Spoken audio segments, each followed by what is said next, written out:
I never imagined how one decision could unravel everything I thought was stable in my life. My name is Emma, and I'm in my late 30s. For the past 8 years, I've worked at my husband David's family-owned firm in Chicago.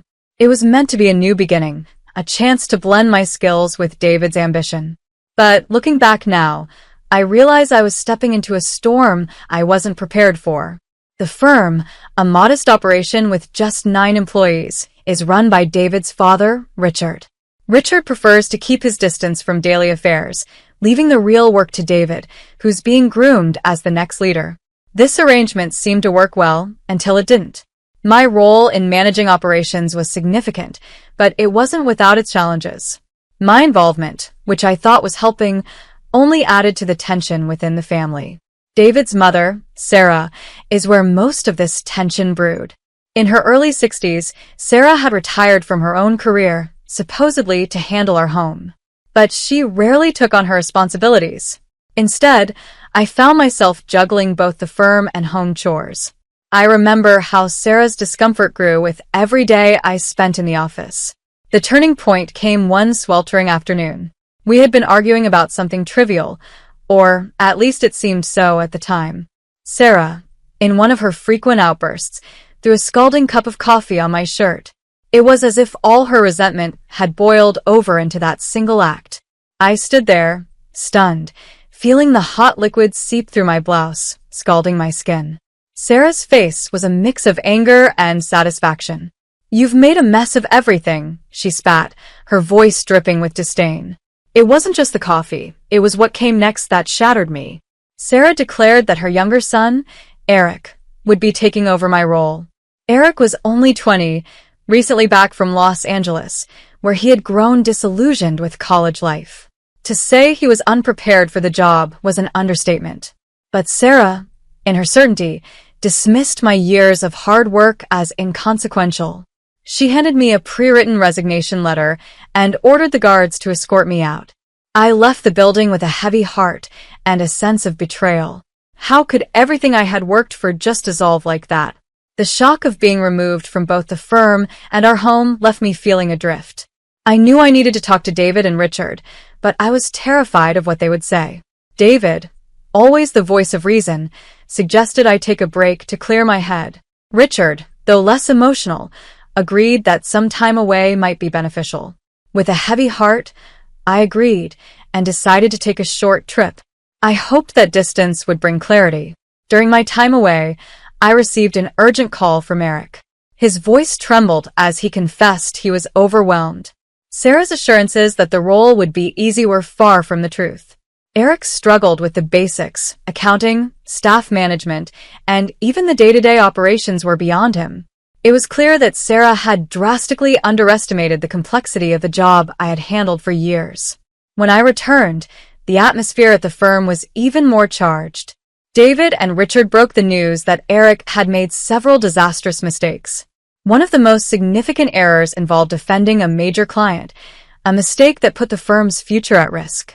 My heart sank as they revealed that Eric's missteps could potentially lead to the collapse of everything we had built. Richard, faced with these dire circumstances, announced that the firm would likely need to merge with a larger company. He and David believed this was the only way to ensure the firm's survival. Sarah's reaction was explosive. She was furious, adamant that David should take full control of the firm instead of allowing it to merge. Her refusal to accept the reality of the situation only added to the mounting stress.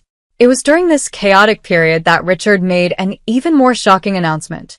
He revealed his decision to divorce Sarah. The accusations he threw at her were harsh, neglecting her responsibilities at home, undermining my contributions to the business, and even having extramarital affairs.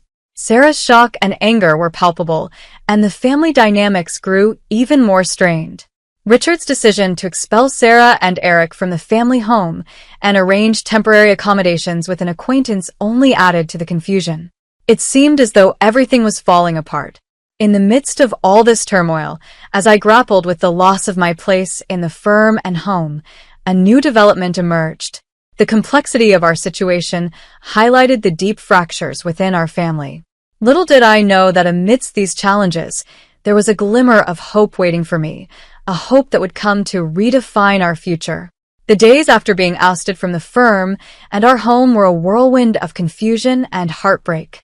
I spent my first few days in a small, rented cabin by the lake, trying to piece together what had just happened and what my future might hold. The serenity of the place did little to calm the storm inside me. I felt like I had been cast adrift, with no clear direction. David and Richard were supportive, encouraging me to take this time for reflection. Their sympathy was a balm, but it didn't erase the betrayal I felt. David had always been my rock, but I could see the strain this was putting on him. I knew he was struggling with his own sense of responsibility, both towards the firm and towards his family. It wasn't long before my phone rang, and I saw Eric's name on the screen. My heart sank. I had hoped that, after the way things had ended, I wouldn't have to deal with him. But his distress was evident, and I knew I had to hear him out. "Emma, I don't know how to handle this." Eric's voice cracked as he spoke. "Everything is falling apart. I thought I could manage, but I'm lost. I don't even know how to do the accounting properly, let alone deal with the staff." His admission hit me hard. Here was Sarah's youngest son, who had been given my job without a moment's thought, struggling with every aspect of it. Sarah's insistence that the role would be a breeze was laughable now. Eric's struggles underscored just how much Sarah had underestimated the challenges I had managed for years. Despite my own pain, I felt a pang of sympathy for Eric. He had been thrust into a situation that was far beyond his capabilities. I offered him what advice I could over the phone, but I knew it was a short-term solution. Eric needed much more support than I could provide from a distance. After a call, I tried to refocus on my own situation. I spent my days walking by the lake, reading, and attempting to clear my mind. David and Richard visited occasionally, and their updates on the firm were never good. Eric's mistakes were accumulating. Reports of lost clients and financial errors were becoming frequent, and it was clear the firm was in deep trouble. One day, David arrived with a serious look on his face. He and Richard had decided that we needed to confront the reality of the situation head-on. "Eric's errors have put us in a very precarious position," David said. "We've talked it over with Richard, and he's decided that the firm might need to merge with a larger company. It's the only viable option to save it." The news was both shocking and expected. I knew the firm was in trouble, but the idea of merging felt like admitting defeat. I could see the strain in David's eyes. This decision was not made lightly. Richard believed it was the only way forward, but Sarah was vehemently against it. She wanted David to take full control, convinced that merging was a sign of weakness. As if the situation wasn't complicated enough, Richard had another bombshell to drop. He announced his intention to divorce Sarah. The reasons were painful and deeply personal. Richard accused Sarah of neglecting her duties at home and undermining my contributions to the firm. He even went so far as to reveal her involvement in extramarital affairs. The revelation was a shock to everyone, including me. The family dynamics were unraveling. Richard's decision to ask Sarah to leave, along with Eric, was met with outrage and confusion. Sarah's departure, along with Eric's, meant that the house was now a place of tension and unresolved issues. I couldn't help but feel a strange sense of relief, mixed with sadness. Sarah's exit meant I wouldn't have to face her confrontations anymore, but it also left behind a void that was hard to fill. With Sarah and Eric gone, David, Richard, and I were left to deal with the aftermath. Preparing for the merger was a monumental task. The employees were anxious and unsure about their future. Richard and David worked tirelessly to ensure the transition was as smooth as possible. It was a lot of work, but there was a glimmer of hope in the form of our efforts to stabilize the firm. During this period, I tried to find some normalcy. I focused on myself, on the quiet moments I had to reflect and plan for whatever came next. I thought about my future and what I wanted from it.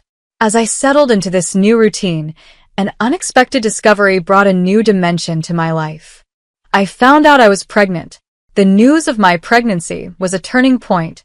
It was unexpected and filled me with a mix of emotions, joy, fear, and a sense of purpose. Amidst the chaos, this little spark of hope gave me a renewed sense of determination. It was as if life was offering me a chance to start anew, to build something beautiful out of the rubble. As I prepared for the changes ahead, I knew there would be challenges. The firm was on the brink of a major transformation, and my personal life was about to take a significant turn. But for the first time in a long while, I felt a sense of clarity. The future was uncertain, but it also held the promise of new beginnings. The days following the announcement of the merger and the personal upheavals in our family were a blend of tense negotiations and emotional struggles. I had returned to Chicago, trying to adjust to the new reality. The house felt different without Sarah and Eric.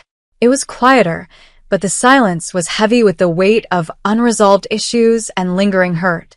David and Richard were working tirelessly on the merger. The firm, which had been my professional home for 8 years, was on the brink of becoming part of a larger entity. The transition was not just a business deal, it was an emotional roller coaster. The employees were nervous about their futures, and the weight of responsibility was palpable. David, ever the steady presence, was deeply involved in every detail of the merger. "Emma, it's going to be okay," he would reassure me, though I could see the strain in his eyes. "We're doing everything we can to make sure the firm comes out of this stronger." Richard was similarly focused. He had thrown himself into the merger negotiations with a determination that was both inspiring and exhausting. He had been a guiding force throughout my tenure at the firm, and now he was navigating this complex transition with the same dedication.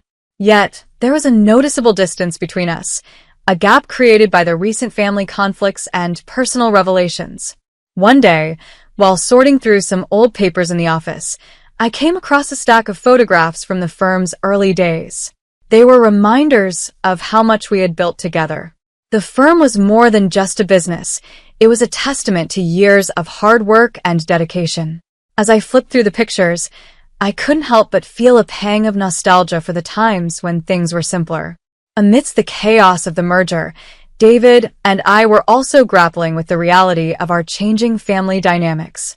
The news of my pregnancy had become public knowledge, and it brought mixed reactions.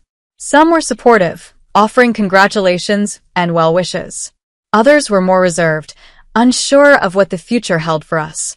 I remember one evening when David and I sat in the living room, talking about the future.